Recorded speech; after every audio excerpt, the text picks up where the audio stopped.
বাংলাদেশ জাতীয়তাবাদী দল বিএনপির প্রতিষ্ঠাতা ও সাবেক রাষ্ট্রপতি শহীদ জিয়াউর রহমানের ৪৪তম শাহাদাত বার্ষিকী উপলক্ষে কানাডার টরন্টোতে আলোচনা সভা ও দোয়া মাহফিলের আয়োজন করা হয়েছে। শনিবার টরন্টোর বাংলাদেশ সেন্টারে বিএনপি কানাডা পশ্চিম শাখার উদ্যোগে আয়োজিত এ অনুষ্ঠানে সভাপতিত্ব করেন সংগঠনের শীর্ষস্থানীয় নেতারা। অনুষ্ঠানে প্রধান অতিথি হিসেবে উপস্থিত ছিলেন বিএনপির চেয়ারপারসনের উপদেষ্টা ডাক্তার ফরহাদ হালিম ডোনার।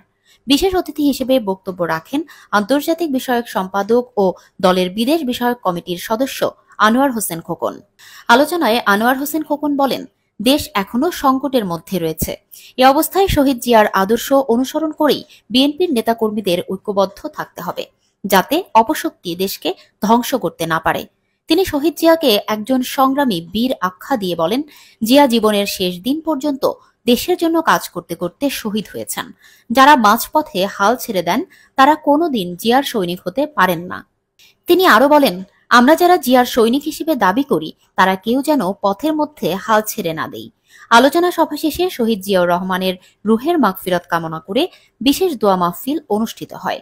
প্রবাসী থেকেও বিএনপির নেতাকর্মীরা দলের আদর্শ ও কর্মসূচিকে জীবন্ত রাখার যে চেষ্টা চালিয়ে যাচ্ছেন, এই আয়োজন তারই প্রতিফলন বলে মনে করছেন স্থানীয় নেতারা।